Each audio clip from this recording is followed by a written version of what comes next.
Hello everybody, this is Rekha Goyal from Shikavardhana Public Higher Secondary School and I have with me the alumni of school CA Siddesh Jaiswal, then CA Jayesh Padidar, CA Darshan Jain and CA Abhijit Sigman.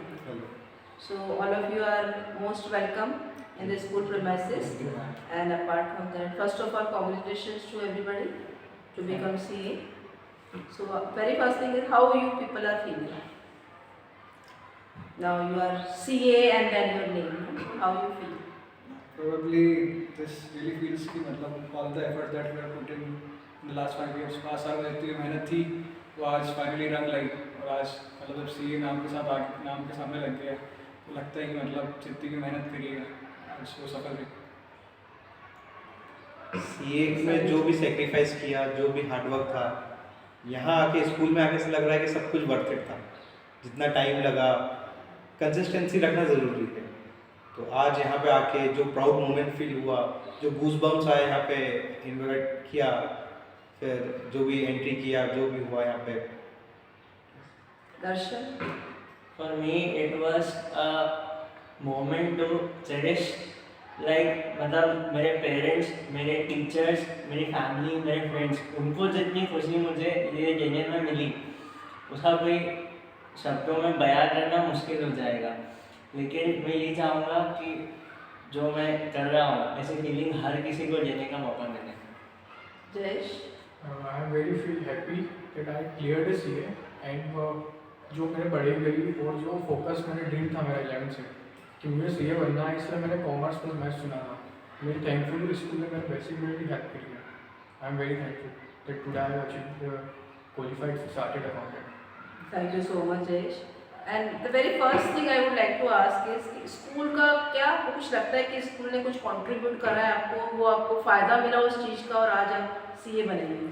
School ने जो foundation set करके दिया, भले वो accountancy हो, business studies हो, जो भी सब्जेक्ट्स रिलेटेड है, तो जो फाउंडेशन बना के दिया, बेसिक्स कॉन्सेप्चुअल क्लियरिटी दी है, तो वो आगे जाके हेल्प की है। मैथ्स में भी अगर मैथ्स स्ट्रॉन्ग है हमारा तो आगे कोई प्रॉब्लम नहीं आती है, कैलकुलेशंस हो। नहीं, क्या कभी ऐसा हुआ जैसे आप लोगों को ऐसा लगा हो अरे हमने स्कूल में ये तो पढ़ा ही नहीं था और अब हमको कितना मुश्किल पड़ रहा है, इतना एफर्ट डालना पड़ रहा है, क्या कभी ऐसा कुछ हुआ दर्शन? ऐसा बहुत बार लगता, लेकिन जो स्कूल ने हमको वैल्यूज सिखाई है, जो हमारे में क्वालिटीज़ डेवलप करी है स्कूल ने, वो हमें हेल्प करेगी नई चीज़ें सीखने में। एफर्ट मतलब हमारे को कभी ऐसा फील नहीं हुआ कि हमें कुछ ना आता हो, ना भी आता हो तो सीखने के लिए हमारे पास जुनून था, कॉन्फिडेंस था कि नहीं कुछ भी करके हम सीख ही लेंगे। वो वैल्यूज़ हमें स्कूल में सिखाई है। Now, Jayesh, what do you think? Like Jayesh is here. Skills, what skills are required to become a CA? Accountancy strong होना चाहिए और बेसिकली इकोनॉमिक्स मतलब जो 12 में जो भी सब्जेक्ट है सब अच्छे होना है। इंग्लिश में मेनली टारगेट करना है वैसे, because it will make you as मतलब कुछ डिफरेंट रहेगा। CA बाकी हर कोई अकाउंटेंसी में एक्सपर्ट रहता है, पर अगर इंग्लिश में अगर टारगेट करेंगे तो बाकी CA से अलग दिख पाओगे मार्केट में। How English is related to like CA? कई बार ऐसा बोलते हैं कि मतलब ना MBA वाले लोग प्रेजेंटेशन में अच्छे होते हैं और CA वाले लोग पीछे रह जाते हैं प्रेजेंटेशन में। तो मेरे को लगता है कि ना इंग्लिश एक ऐसी स्किल है, communication is very important in 21st century.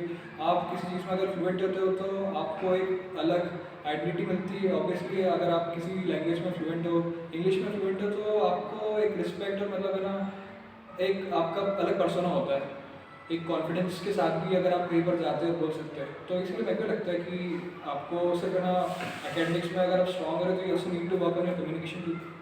Rightly said, Siddhesh. आपको क्या लगता है कि मतलब कौन से सब्जेक्ट है जो शुरू में ही बच्चों को फोकस करने चाहिए अगर उनको CA उन्होंने टारगेट करके रखा है, तो what subjects they required? Basically maths मतलब बचपन से मतलब सब में हर बैलेंस होना चाहिए सब्जेक्ट में सजेस्ट करता हूँ, क्योंकि इंग्लिश भी काम आएगा, मैथ्स भी काम आएगा, सारे सब्जेक्ट काम आएगा, मतलब बैलेंस करके चलो स्टार्टिंग से। क्या बोलते हैं दर्शन? सेम कहना चाहूँगा कि आप जहाँ भी जाते हो आपको सभी चीज़ों का नॉलेज बहुत ज़रूरी है, because you are a complete man now, you are a chartered accountant, तो आपको सब कुछ पता होना चाहिए। तो एवरी फील्ड वो तो बाद में पता होना चाहिए, लेकिन हम जैसे शुरुआत कर रहे हैं हाँ, तो for that accounts must be good because the foundation is based on accounts. then you have to have good knowledge of economics too, to understand everything around you. Then business studies, to know entities and about the entities, how they work, the management skills, everything needs to be done and polished well, I must say. देखो कई बार क्या होता है ना, जैसे बच्चे ने target कर लिया कि मुझे आज सीए बनना है ना, अच्छा लगता है कि मैं इतना कमा लूँगा, ऐसा मतलब बहुत like no everything is so rosy sort of thing right. But जब अपना शेड्यूल बनाता है स्टडी शेड्यूल, तो वो फोकस नहीं कर पाता। तो आप क्या गाइडेंस देना चाहोगे स्टडी शेड्यूल की सिद्धेश? जैसे है ना ये सारी चीज़ें सिखाई जाती है, जैसे है ना जैसे 4 सब्जेक्ट होते हैं इनिशियली, अगर आप फाउंडेशन में जाते हैं तो 12th के बाद, तो कई बार बच्चों को दिक्कत आती है। लॉ जैसे काफ़ी नया सब्जेक्ट होता है, लॉ कभी पढ़ा नहीं होता बच्चों में, तो है ना ये चीज़ें आप टाइम के साथ आपको डेवलप करना भी पड़ती है, और आप सीखते हुए हो अपने आसपास वाले लोगों को देखकर कि अगर आपको अकाउंट्स में मज़ा आ रहा है, अकाउंट्स आपके लिए ईजी है, तो कैसे उस चीज़ में कम ध्यान लगाए और है ना जो बचा हुआ टाइम है टाइम सेव करें, और है ना जो आपकी वीकनेस है आप उस पर फोकस करें। जैसे कि अगर लॉ कोई नया सब्जेक्ट है, आपको लग रहा है उस पर कॉन्फिडेंस नहीं आ रहा है, तो आप उस पर फोकस करें। आपको लग रहा है अकाउंटेंसी आपकी वीक है, तो आप उस पर फोकस करें। और ये चीज़ है ना करते करते ही आपको धीरे धीरे समझ में आती है। एंड ऑलवेज टीचर्स आपके पास हमेशा होते हैं, वो आपको बताते हैं कि है ना कौन सी जगह पर आपको कहाँ पर कितने एफर्ट्स लगाना चाहिए। अच्छा, इसके अलावा एक और चीज़ मैं पूछना चाहूँगी, जैसे सीए एक ऐसी चीज़ है, मतलब बहुत ज़्यादा बच्चे ऐसे नहीं होते होंगे जो एक ही गो में निकाल लेते होंगे, है ना।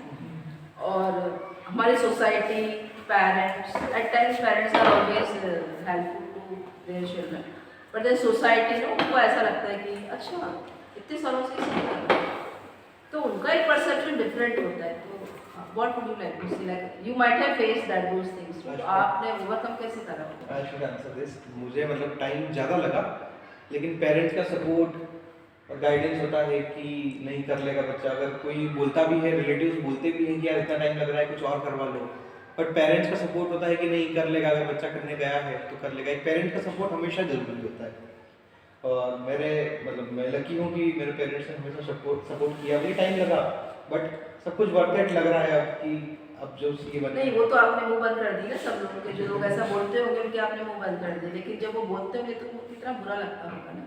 हाँ, बट वो रहता है, अपन को पता होता है कि अपन कर लेंगे। बस एक वो डेडिकेशन होना चाहिए, कभी भी गिव अप करने वाला, नॉट गिविंग अप वाला एटीट्यूड होना चाहिए कि बस कर लेंगे जो भी होगा। That is so. Anything you would like to suggest to the aspirants of CA? Patience is the key. बोलना आसान है, लेकिन उसे अपने अंदर अमल करना थोड़ा सा मुश्किल है, लेकिन if you go for patience it would help you a lot. आप अपनी मेहनत करो, लेकिन पेशेंस भी रखो, जब जो मिलना है तभी वो मिलेगा। लेकिन अगर आपने मेहनत छोड़ दी तो you would suffer a lot. Is there any shortcut to become CA? No shortcut to hard work. Failures मिलते हैं, लेकिन उनसे सीख के कंसिस्टेंटली आगे बढ़ते रहें। Is there any smart work sort of in the field of becoming CA?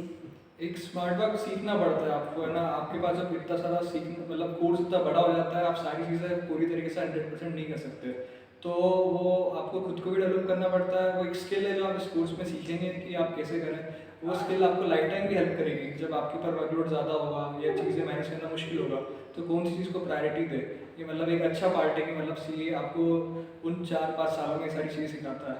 And again मतलब है ना अपने या तो मेंटर्स का एक बहुत अच्छा मतलब फ़ायदा मिला कि अपने किसी बड़े जो आप भैया हो आपके कोई, या जो उस फील्ड में हो, आप उनसे बात करिए, और उससे काफ़ी ज़्यादा गाइडेंस का मतलब असर पड़ता है। स्ट्रेटेजी कैसे बनाना चाहिए, और उसका मतलब इम्पैक्ट इतना अच्छा होता है कि कई बार उसकी वजह से आपके ग्रुप पास हो जाते हैं, आप एग्ज़ाम निकाल देते हो। Very well said, Siddesh, and now we are really proud that you people are here, and thank you so much guiding the aspirants, Jayesh, Darshan, Abhijit, and Siddesh. Thank you so much for coming. Thank you.